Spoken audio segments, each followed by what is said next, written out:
Fiber optik, PT Solusi Sinergi Digital Tbk tengah membidik pertumbuhan yang agresif di sepanjang tahun 2026. Hal ini sejalan dengan prospek cerah bisnis fixed broadband di dalam negeri dalam beberapa tahun terakhir. Direktur PT Solusi Sinergi Digital Tbk, Sanedi Ong menyampaikan bahwa perseroan menargetkan pertumbuhan jumlah pelanggan melalui penetrasi di area existing maupun ekspansi ke wilayah baru yang sebelumnya belum terlayani secara optimal oleh jaringan kabel. Adapun di sepanjang tahun 2025 lalu, kinerja bisnis utama fixed broadband internet emiten berkode saham WIFI masih tercatat solid dengan membukukan peningkatan jumlah pelanggan, memperluas cakupan layanan, serta memperkuat kualitas jaringan. Di mana bisnis fixed broadband menjadi kontributor utama terhadap total pendapatan perseroan dengan kontribusi yang semakin dominan seiring meningkatnya penetrasi layanan internet rumah dan kebutuhan konektivitas digital masyarakat.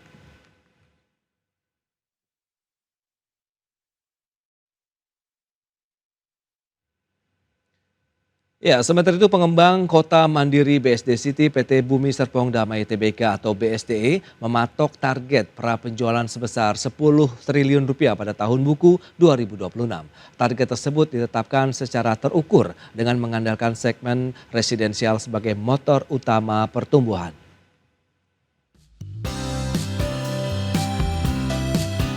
PT Bumi Serpong Damai Tbk menetapkan target prapenjualan tahun 2026 sebesar 10 triliun rupiah yang dinilai sejalan dengan realisasi kinerja pada tahun sebelumnya. Direktur BSDE Hermawan Wijaya mengatakan bahwa segmen residensial diproyeksikan menjadi penggerak utama dengan kontribusi 5 triliun rupiah atau 50% dari total target. Proyek BSD City tetap menjadi tulang punggung perusahaan dengan ekspektasi sumbangan lebih dari 60% terhadap keseluruhan target prapenjualan melalui penjualan produk lama maupun peluncuran unit baru. Selain residensial, BSD membidik segmen komersial sebesar 3,5 triliun rupiah atau setara 35% dari total target.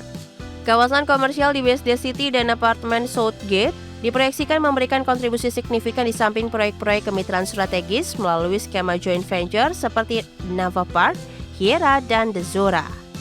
Perseroan terus berupaya meningkatkan daya tarik kawasan dengan menghadirkan produk berkualitas tinggi guna mempertahankan minat investor dan konsumen di wilayah penyangga Jakarta.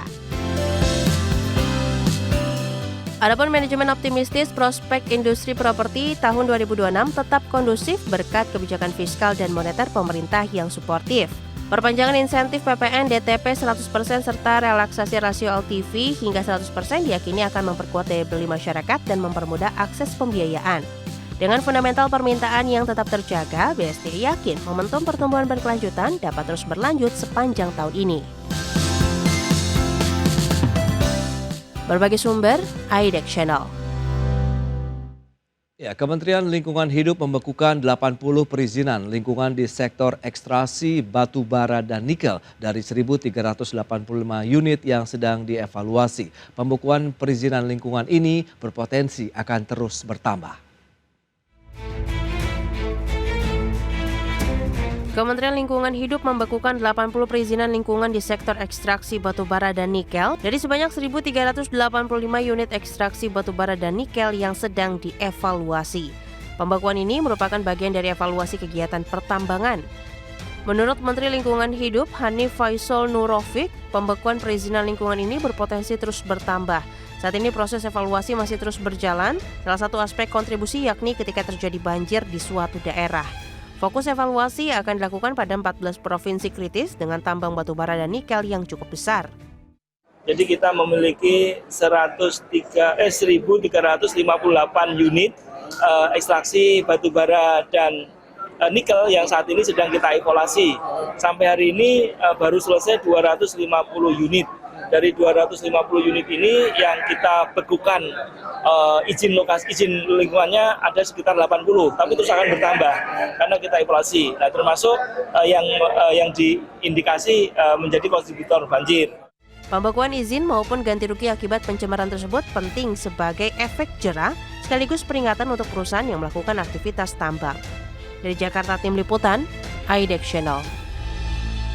Kementerian Keuangan akan melakukan audit kepada wajib pajak penerima restitusi jumbo pada tahun lalu. Audit dilakukan untuk memastikan tidak ada penyalahgunaan dalam proses pengembalian pajak tersebut. Pemerintah melalui Kementerian Keuangan akan melakukan audit kepada wajib pajak penerima restitusi jumbo pada tahun lalu. Langkah ini ditempuh karena nilai restitusi pada tahun lalu dinilai terlalu besar dan perlu ditelusuri lebih lanjut.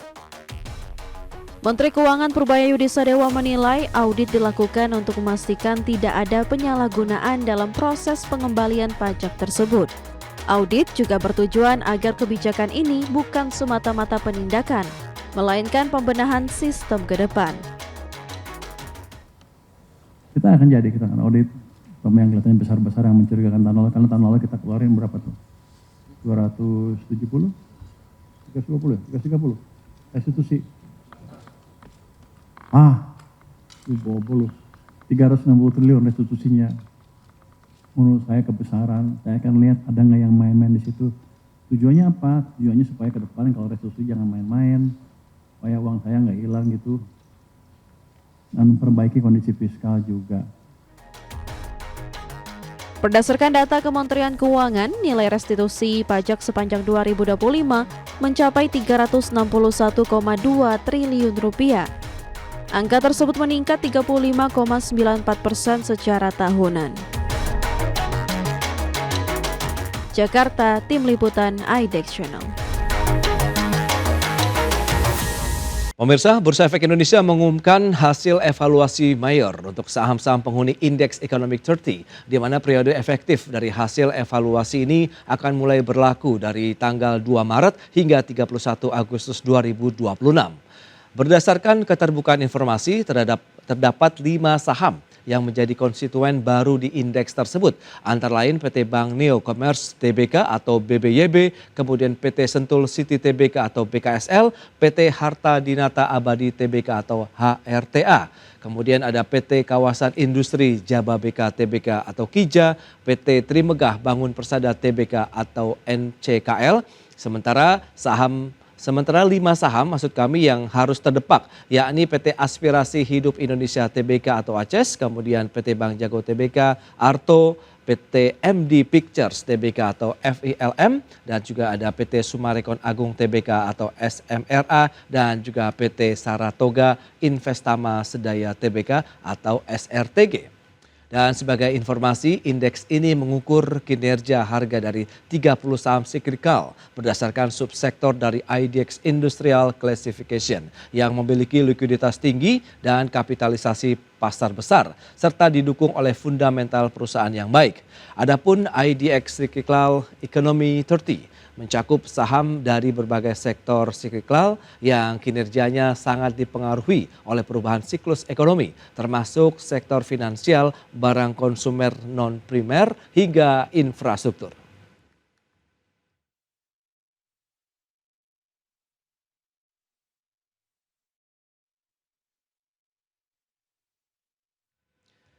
Emiten kimia PT Chandra Asri Pacific Tbk mendorong kenaikan skala bisnis dan kapasitas produksi melalui akuisisi dan ekspansi organik pada tahun ini. Tidak hanya mendongkrak kapasitas produksi, perseroan juga akan mengoptimalkan tingkat utilisasi pada level 90 hingga 95%. Emiten kimia PT Chandra Asri Pacific Tbk tengah mendorong kenaikan skala bisnis dan kapasitas produksi melalui akuisisi dan ekspansi organik pada tahun ini. Tidak hanya mendongkrak kapasitas produksi, emiten berkode saham TPIA juga akan mengoptimalkan tingkat utilisasi pada level 90 hingga 95%. Direktur Sumber Daya Manusia dan Urusan Korporat PT Chandra Asri Pacific Tbk, Suryandi, menyampaikan bahwa pertumbuhan kapasitas produksi perseroan melesat dalam 2 tahun terakhir, terutama didorong oleh akuisisi Ester Chemicals and Energy di Singapura, di mana fasilitas refinery Ester ikut menambah kapasitas Chandra Asri Group dalam memproduksi berbagai jenis produk petrokimia. Sebelumnya, total kapasitas produksi perusahaan melonjak dari 4,23 juta ton pada tahun 2024 menjadi 17,6 juta ton per tahun hingga akhir 2025. Tidak hanya itu, pihak manajemen juga masih menggelar ekspansi sehingga total kapasitas produksi diproyeksikan menembus level 21,15 juta ton pada tahun 2027 mendatang.